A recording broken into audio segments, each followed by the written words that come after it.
Hello students, welcome to the my channel Hindi Sahitya. कल हमने पढ़ा था हिंदी साहित्य इतिहास लेखन की पद्धतियाँ सब, जिसमें हमने पढ़ी थी वर्णानुक्रम पद्धति पढ़ी थी, कालानुक्रम पद्धति पढ़ी थी, विधेयवादी पद्धति हमने पढ़ी थी और समाजवादी पद्धति भी हमने पढ़ी थी। और हमने ये भी पढ़ा था कि हिंदी साहित्य इतिहास लेखन का सर्वप्रथम प्रयास जो था वो गारसा दातासी ने किया था 1839 ईस्वी में। आज हम उन्हीं गारसा दातासी को थोड़ा सा डीप में पढ़ने की कोशिश करेंगे। तो गारसा दातासी की रचना थी इस्तवार द ला लिटरेचर हिंदुस्तानी। इस्तवार का मतलब है इतिहास, लिटरेचर का मतलब है लिटरेचर यानी साहित्य, हिंदुस्तानी, एंदुई का मतलब है हिंदी और हिंदुस्तानी का मतलब है उर्दू मिश्रित हिंदी। इसके संस्करण 2 थे और भाग 5 थे। पहला संस्करण जो था उसमें 2 भाग थे और द्वितीय संस्करण में 3 भाग थे। पहले संस्करण के 2 भाग, एक आया 1839 ईस्वी में और दूसरा आया 1847 ईस्वी में। द्वितीय संस्करण की बात करें तो 3 भाग थे। पहले 2 भाग आए 1870 ईस्वी में और तीसरा जो भाग था वो आया था 1871 ईस्वी में। प्रकाशक किसके थे? The oriental translation committee Ireland. और भाषा इसकी, जैसे आप हमें पता ही है कि गारसा दातासी फ्रेंच विद्वान थे, तो इनकी भाषा भी क्या थी? फ्रेंच थी। तो प्रथम भाग का हिंदी अनुवाद जो डॉक्टर लक्ष्मी सागर वार्ष्णेय ने किया, इसमें 358 कवि थे और 358 कवियों में से 220 कवि जो थे वो हिंदी के थे। 1952 में इलाहाबाद से हिंदुई साहित्य का इतिहास नाम से प्रकाशन करवाया था डॉक्टर लक्ष्मी सागर वार्ष्णेय ने। अंग्रेजी वर्णन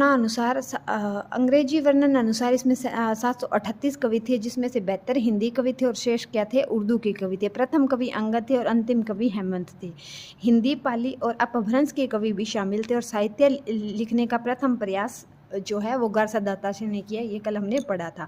अब बात करते हैं इनके दोष की। तो इस रचना में क्या दोष थे कि काल विभाजन का प्रयास इन्होंने नहीं किया, क्योंकि हम पढ़ के आए थे कि इन्होंने वर्णानुक्रम या कालानुक्रम पद्धति जो अपनाई थी। फिर बात करते हैं अकरादिक्रम को अपनाया, यानी वर्णानुक्रम पद्धति को इन्होंने अपनाया था।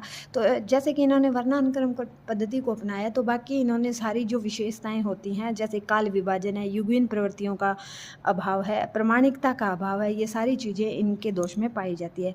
शुक्ल यानी आचार्य रामचंद्र शुक्ल ने इस ग्रंथ को व्रत संग्रह कहा है। गारसा दातासी के ग्रंथ का उर्दू अनुवाद मौलवी करीमुद्दीन द्वारा तज़किरा ए सूरा नाम से 1848 में किया गया। इसमें कुल 1004 कवि हैं, जिसमें से 60 हिंदी के कवि शामिल हैं और ये अकरादी शैली में लिखी गई रचना है।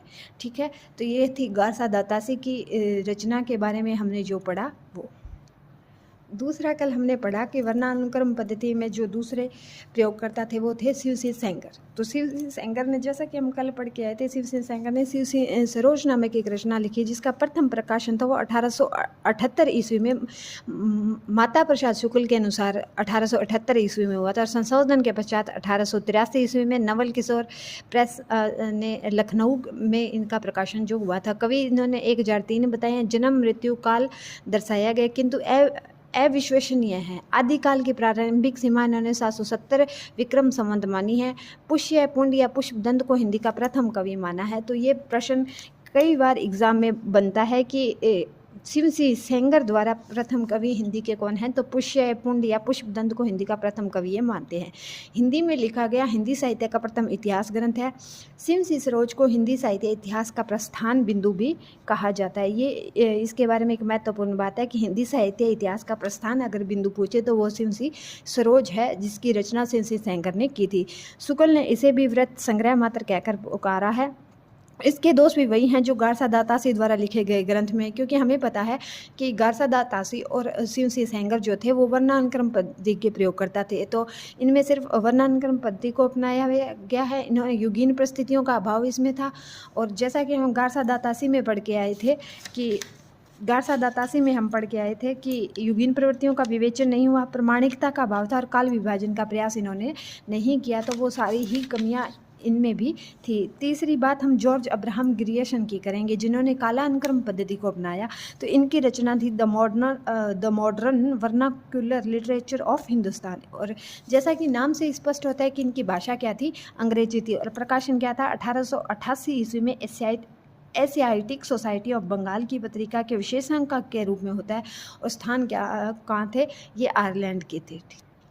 जैसा कि हमने कल पढ़ा कि ग्रियर्सन ने पहली बार काल विभाजन का प्रयास किया तथा इस पुस्तक को 12 अध्यायों में बांटा गया। संपूर्ण इतिहास को 11 कालों में बांटा गया। वो 11 काल कौन कौन से थे, ये प्रश्न कई बार एग्जाम में बनता है कि ग्रियर्सन के अनुसार हिंदी साहित्य इतिहास को कितने कालों में बांटा गया और वो कौन कौन से काल थे। सबसे पहले अगर बात करें तो वो थे चारण काल, दूसरा था 15वीं शताब्दी का धार्मिक पुनर्जागरण, फिर है जायसी की प्रेम कविता, फिर ब्रिज का कृष्ण संप्रदाय, फिर मुगल दरबार, फिर तुलसीदास, फिर रीति काव्य, फिर तुलसीदास के अन्य प्रवृत्ति कवि, फिर महारानी विक्टोरिया के शासनकाल में हिंदुस्तान, फिर कंपनी के शासन में हिंदुस्तान यानी 18वीं शताब्दी, और फिर है विविध। इस ग्रंथ में केवल हिंदी के कवियों को स्थान मिला है। पहली बार काल अनुक्रम पद्धति को अपनाया गया और भक्ति काल को साहित्य की महत्वपूर्ण उपलब्धि के कारण स्वर्ण काल कहा जाता है और आदिकाल को चारण काल जो है वो जॉर्ज अब्राहम ग्रियर्सन ने कहा। 952 कवियों का वर्णन है। हिंदी को अंग्रेजी द्वारा आविष्कृत भाषा कहा है। सिंह सरोज से सहायता प्राप्त की थी और 66 नवे कवियों का वर्णन इन्होंने किया है। ARC ने इसे बड़ा व्रत संग्रह कहा है।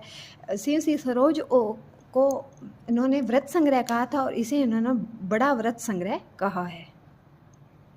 डॉक्टर किशोरी लाल गुप्त ने 1857 में ग्रियर्सन के ग्रंथ का हिंदी अनुवाद हिंदी साहित्य का प्रथम इतिहास नाम से प्रकाशन इन्होंने वाराणसी से किए। और ग्रियर्सन की अगर अन्य रचनाओं की बात करें तो भारतीय भाषाओं का सर्वेक्षण यानी लिंग्विस्टिक सर्वे ऑफ इंडिया 1902 से 1909 तक किया। तुलसी का वैज्ञानिक अध्ययन ये भी 1886 से 1921 की रचना है। ग्रियर्सन ने तुलसी पर 12 निबंध लिखे।